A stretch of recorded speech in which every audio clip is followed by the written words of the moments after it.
10 দিনে কোরআন শিখুন। বিসমিল্লাহির রহমানির রহিম। আজ তোমাদের এমন একটা পর্ব নিয়ে হাজির হয়েছি, বলা হচ্ছে কোরআনকে এমন সহজভাবে শেখানো হবে। আমার এই যে ভিডিওগুলি আমি তৈরি করছি, এক এক করে যদি 10টা ভিডিও ঠিক মতো দেখা হয়, ওই ব্যক্তি কোরআনকে রিডিং করতে পারবে। তারপরে যদি আল্লাহ সুযোগ দেয় আর 10 দিনে বাকি যে কায়দাগুলি আছে সেই কায়দাগুলি আলোচনা যদি করা হয়, তাহলে তাজবিদের সহিত কোরআনকে পড়তে পারবে। তাহলে আজ তোমাদের প্রথম পর্ব শুরু হবে। ভিডিওর প্রথম অক্ষর চিনানো হবে। চলো, এটা কি আলিফ, এটা হচ্ছে বা, এটা হচ্ছে তা, এটা হচ্ছে সা, এটা হচ্ছে জিম, এটা হচ্ছে হা, এটা হচ্ছে খ। তারপর দেখো, এটা হচ্ছে দাল, এটা হচ্ছে দাল, এটা হচ্ছে র, আর এটা হচ্ছে জা। তারপর এটা কি সিন, এটা হচ্ছে শিন, এটা হচ্ছে সদ, এটা হচ্ছে রদ, এটা হচ্ছে ত, এটা হচ্ছে জ, এটা হচ্ছে আইন, এটা হচ্ছে গইন, এটা হচ্ছে তা, এটা হচ্ছে কা, এটা হচ্ছে কাফ, এটা হচ্ছে লাম, এটা হচ্ছে এটা হচ্ছে নুন, আর এটা হচ্ছে এটা। আবার এটা হচ্ছে কি ইয়া, আর এটা হচ্ছে অক্ষরগুলি সব বোঝা গেল। এবার তোমাদের দেখা হচ্ছে, যেহেতু আমার চ্যানেলটা হচ্ছে মাতৃভাষায় কোরআন শিখুন, তার জন্য তোমাদের এই অক্ষরগুলিতে বাংলায় কি উচ্চারণ হয় সেটা তোমাদের অবশ্যই দেখানোর দরকার আছে। তার জন্য তোমাদেরকে দেখানো হয়। চলো, আলিফ, আলিফে অ হয়, বাতে ব, তাতে তা হয়, সাথে স, জিমে মুনির জ, তাতে হ, ফতে ক, দালে দ, জালে জ, উনতুস যা লিখতে পারো, হালকা উচ্চারণ তো। রতে র, জা, জাতে উনতুস, তাসিনে নির্দেশা, সিনে তালস্য, সয়তে সয়বে, রতে উনতুস জয়বে, পতে কয় ভয়, রতে উনতুস জয়বে, আইনে খ, বাইনে র, ফাতে কফে কাফে লামে ল, মিনে ম, নুনে দন্তন্য, ওয়াতে ওয়া, হাতে হা, হামসাতে আ, ইয়াতে ইয়া, ইয়াতে ইয়া।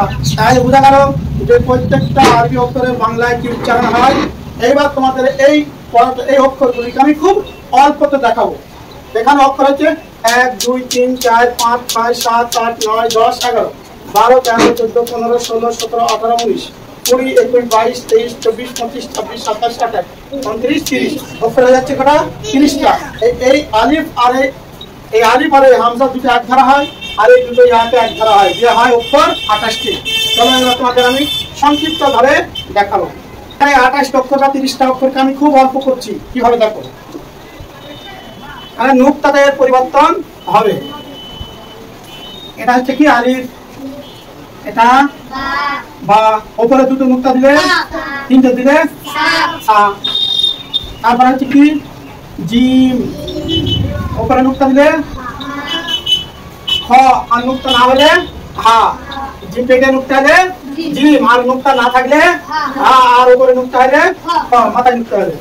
তারপর এটা হচ্ছে কি দাল, নুক্তা দিলে এটা র, নুক্তা দিলে এটা হচ্ছে কি সি, নুক্তা দিলে সি। এটা কি সদ, এটা নুক্তা দিলে সদ। এটা কি হচ্ছে ক, নুক্তা দিলে জ।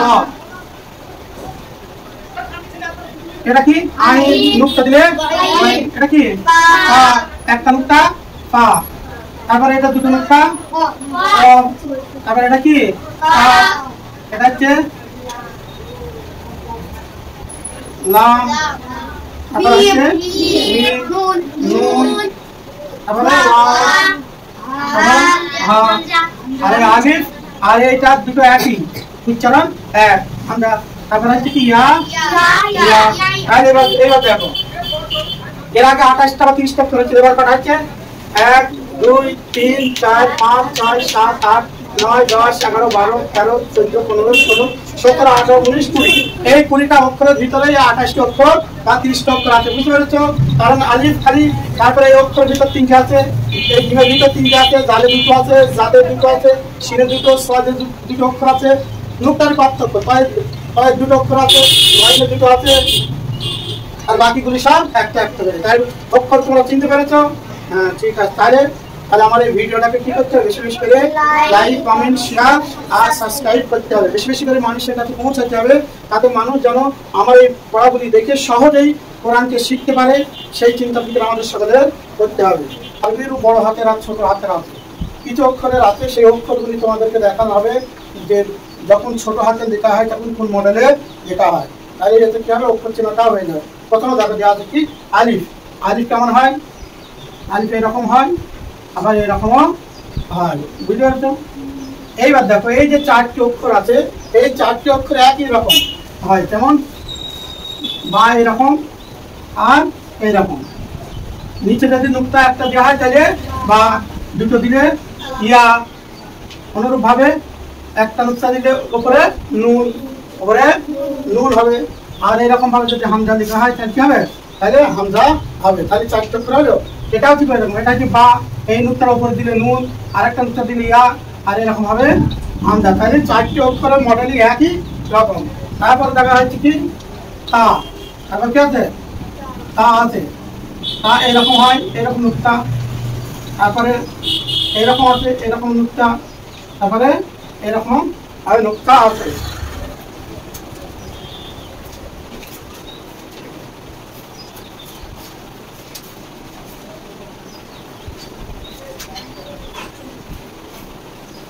এই মডেলটা আবার এরকম আছে,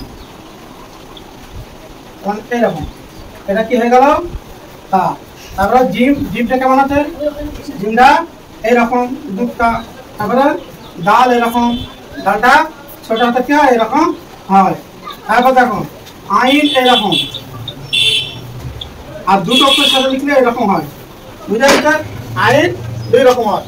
তারপর ফাটা দেখো, ফাটা ঠিক ওই রকম ভাবে। এটা হচ্ছে কি ফা, একটা হলো, আরেকটা 2টো অক্ষরের সাথে যদি লিখা হয় তাহলে এরকম ফা, বুঝে আসছে? এইবার দেখো কাপ। কাপ কেমন হয়? এইরকম হয়, কাপ এরকম হয়, আর একটা এই ধরনের হয়। তারপরে হচ্ছে লাম। লামটা কেমন হয়? লাম এরকম হয়, তারপরে এরকম হয়, 2 ধরনের মডেল হয়। তারপরে হচ্ছে কি মিম। মিম হয়, তারপর মিম এরকম হয়, 2 রকম মডেল হয়, বুঝতে পারছো? অনুরূপ ভাবে হা ঠিক এই রকমই হয়।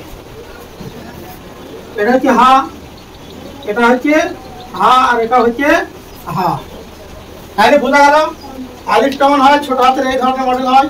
আর এই 4টি অক্ষরের এইরকম মডেল, মডেলটা এরকম হবে, শুধু নুক্তাগুলি উপর নিচু করাতে অক্ষর হয়ে যাবে।